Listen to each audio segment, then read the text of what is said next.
¿En qué momento vos te volcás por esto? ¿Es algo que traías desde tu infancia o fue en algún momento de la vida particular que sentiste la conexión? Bueno, a mí el gusto por la música lo traigo desde siempre, ¿no? Y desde muy chico aprendí a tocar la guitarra. Mi primer acercamiento a tocar la guitarra, que no aprendí mucho en ese momento, fue cuando tenía 8 años, por ahí 8 o 9 años. Después dejé, pero siempre fue algo que me deslumbró mucho. Con la dificultad volví. que tenía, porque las guitarras no era. Hoy hay guitarras chicas para gurises. Generalmente antes te daban la guitarra grande y tenías que hacer una cejilla con unos dedos de 8 o 9 años. Te desalentaba bastante el uso de la guitarra antes, al principio. Sí, sin duda. Pero bueno, igual a mí siempre me atrajo mucho. Y siempre tuve ganas de volver a aprender de nuevo, de retomar eso, aunque después pasó el tiempo por unas cuestiones a veces económicas, eso, y no podía ir a clases, iba a clases de otras cosas. Y ya en la adolescencia, bueno, tuve contacto con mucha gente que tocaba la guitarra, y para mí yo decía, yo quiero aprender a tocar la guitarra de todas maneras, y hasta que encontré la forma de empezar a ir a clases. Y bueno, a partir de ahí nunca más me alejé de ella. Y bueno, llegar a la lutería fue bastante tiempo después, porque estamos hablando que yo empecé como a tocar la guitarra un poco más en serio alrededor de los 22 años. Ajá. Y en la lutería llegué bastante más tarde, como tendría más de 30 seguro que sí, no me acuerdo bien ahora. Hace un poquito más de 10 años seguramente, que me encontré, me corrijo un poquito. El primer contacto así que dije, eso me gusta, fue alrededor del año 2002, tengo algunas referencias en la memoria, que vi en el programa de Omar Gutiérrez, que hacían un informe sobre la escuela Figari, la escuela Pedro Figari en Montevideo, sobre el curso que había de construcción de instrumentos, y siempre dije, eso quiero aprender a hacer. Y bueno, mucho tiempo después me encontré con un compañero de estudio de guitarra que había ido a un curso particular, porque la escuela Pedro Figari me implicaba ir muchas horas todos los días de la semana, y me prestó un libro de un autor argentino fallecido, que falleció bastante joven, Ricardo Lausado, que se llama La guitarra mágica. Y como yo había estudiado carpintería antes de eso, ya venía trabajando como carpintero hace unos años, dije, esto yo lo puedo hacer. Lo miré el libro, lo estudié mucho, lo leí muchísimo, y dije, bueno, voy a hacer una guitarra. Ese primer proyecto me llevó bastantes años, capaz que más de 4 años, que la retomaba, que habían cosas que no sabía cómo resolverlas, que volvía, y bueno, hasta que un día dije, lo voy a terminar, y a partir de que la terminé, empecé a hacer otra y otra más. Y bueno, después la historia sigue, porque el FONAM, me presenté al FONAM, Fondo Nacional de la Música, y ahí me paga un curso con un luthier, Bruno Cassiani, en Montevideo. Y bueno, ahí ya iba por la cuarta guitarra. Y después hice varios cursos más a distancia, en un momento que había mucha oferta de cursos a distancia. Y bueno, y hace un par de años hice un curso que para mí fue un punto de quiebre importante, con un tío muy reconocido de Uruguay que se llama Marcos Labraga, con el que empecé a entender más en profundidad el oficio y a hilar más fino en muchos detalles del trabajo.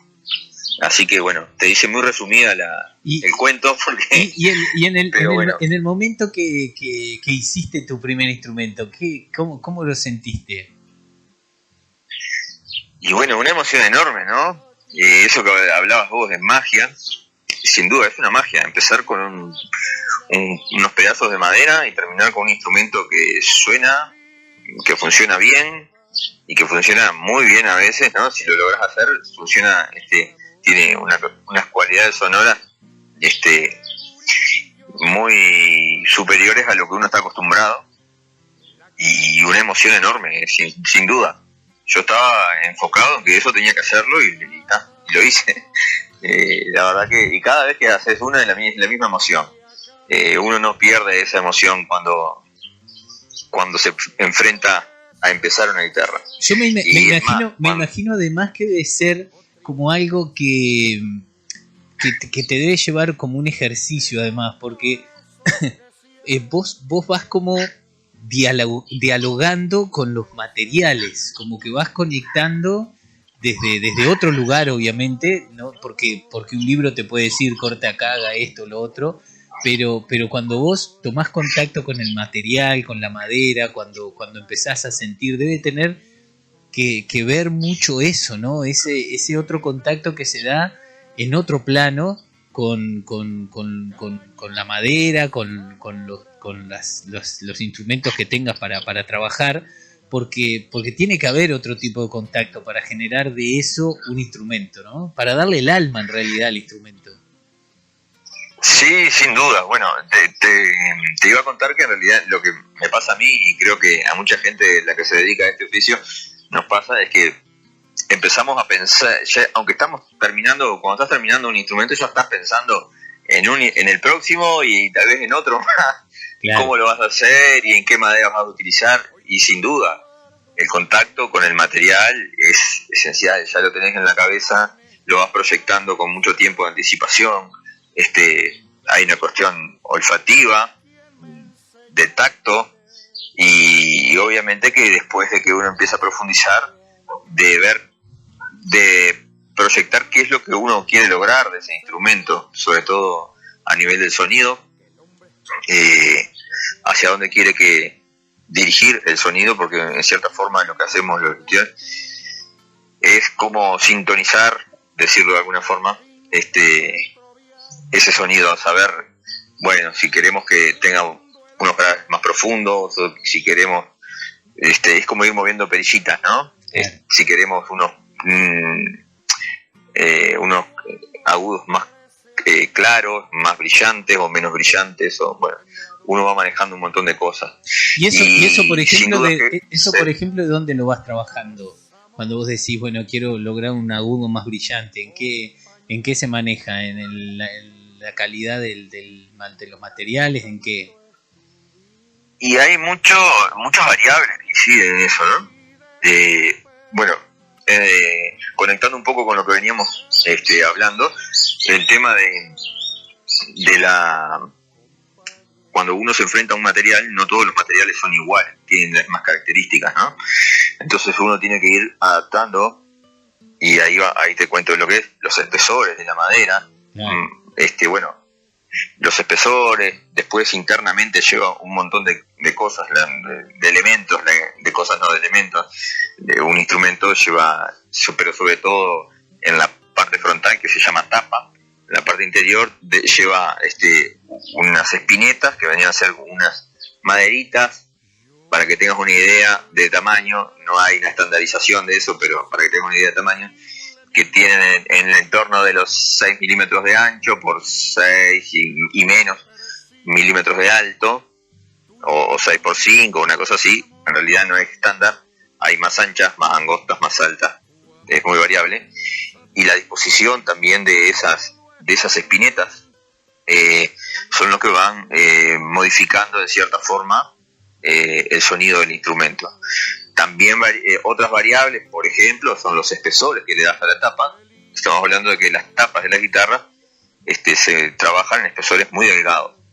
Depende el estilo constructivo, pero también para que tengas una idea y del estilo y el material que utilicemos, ¿no? Pero estamos hablando de entre unos 2 milímetros, 2 milímetros y medio y menos también. Sería la tapa. También influye el brazo, también influye la caja de resonancia, los espesores que le demos a cada una de esas partes. Entonces hay un montón de variables que influyen en el producto final de la guitarra y su sonido. Es medio difícil explicarlo hablando sin mostrar nada, pero claro. No, espero que se entienda un poco. Y debe haber mucho también que se va aprendiendo, obviamente, como todas las cosas, ¿no? Con la experiencia, digamos, porque quizás los primeros instrumentos te salen como más de estructura, digamos, y capaz que a medida que vos después vas soltando y vas aplicando el conocimiento, por ahí empieza a sonar todo como más libre también, ¿no? Sí, sin duda, sin duda. Uno va madurando eso. Hay como dos, no sé si de llamarlo corriente, pero dos aspectos en los que uno tiene que ir también superándose. Uno es el aspecto estético, que vamos como puliéndonos, que la guitarra quede cada vez más perfecta, mejorando las decoraciones, mejorando las terminaciones, o sea, en la ebanistería, por decirlo de alguna forma, ¿no? En el mueble del instrumento, ¿sí? Pero el gran secreto del oficio está en lograr un sonido, ¿no? Y en lograr un sonido que te identifique como constructor. Y eso se madura en la sucesión de instrumentos que uno va haciendo. No, es difícil que le invoquemos de primera a lo que queremos, es muy casi imposible, te diría. Y a veces también sigue siendo imposible con la experiencia, pero bueno, uno se va acercando a lo que quiere encontrar de ese sonido. ¿Vos cuánto tiempo llevas haciendo instrumentos? Alrededor de unos 10 años, y buscando hacerlo un poco más profesional ya, un poquito menos, unos 4 años con él. ¿Y has logrado por ahí ese instrumento que vos decís, bueno, con este me voy a quedar, o sea, me lo considero mío? Bueno, mira, en realidad tengo una guitarra que la tengo y me gusta mucho cómo suena, pero la búsqueda de esto es una búsqueda de toda la vida, ¿no? Había una frase de un luthier muy famoso, Daniel Frédéric, un francés, que decía que lograr una guitarra que suene bien, que sea equilibrada, que tenga, bueno, no me acuerdo qué otras cosas más decía, un sonido agradable, es un trabajo de toda la vida. Y una persona muy reconocida en el mundo de la construcción de guitarras. Uno tiene que seguir eternamente buscando en esto. Es así, no tiene, nunca tiene un final. Uno va mejorando guitarra a guitarra. También decía, ¿cuál es tu mejor guitarra? La próxima. Le preguntaba y él decía, la próxima. Claro. Y bueno, no, además me pongo a pensar otra cosa. Por ejemplo, te encargan una guitarra y te sale hermosísima y vos la tenés que vender porque ya está comprometida. Sí. Debe ser una cosa difícil. Siempre uno le pone todo el amor para que salga lo más hermosa posible, y ahora ya un poco me acostumbré un poquito más, pero al principio era como el despegue, de decir, claro, dejarla ir era un poquito, se sentía un poco difícil, pero bueno, después uno se acostumbra a eso. Pero bueno, perdón que estoy enganchando ideas, pero con respecto a esto de ir mejorando y de ir, el otro día en una charla de Marcos, uno de mis maestros, él decía, si vos podés tocar tango en la guitarra, por ejemplo, pero si querés aprender a tocar tango tenés que tocar mucho y agarrar los jeites del tango, claro. ¿Sí?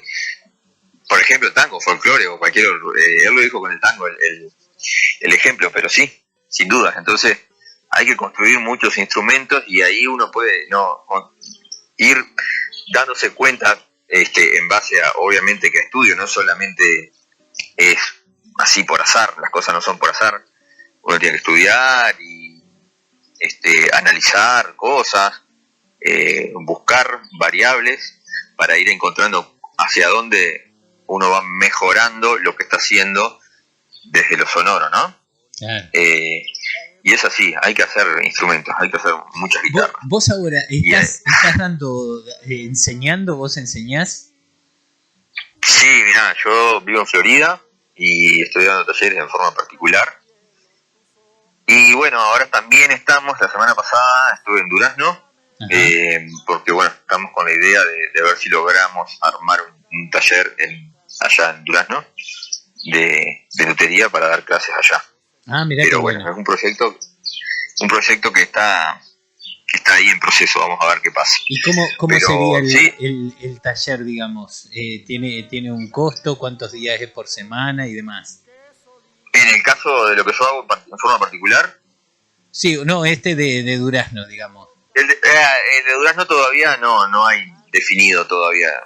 Estamos en el proyecto, cuando lo tenga la información te la paso. Sí. Genial. Pero no hay ningún problema, te paso. ¿Y personal? ¿Y el tuyo personal? Sí, el mío lo hago acá en mi casa, en mi taller.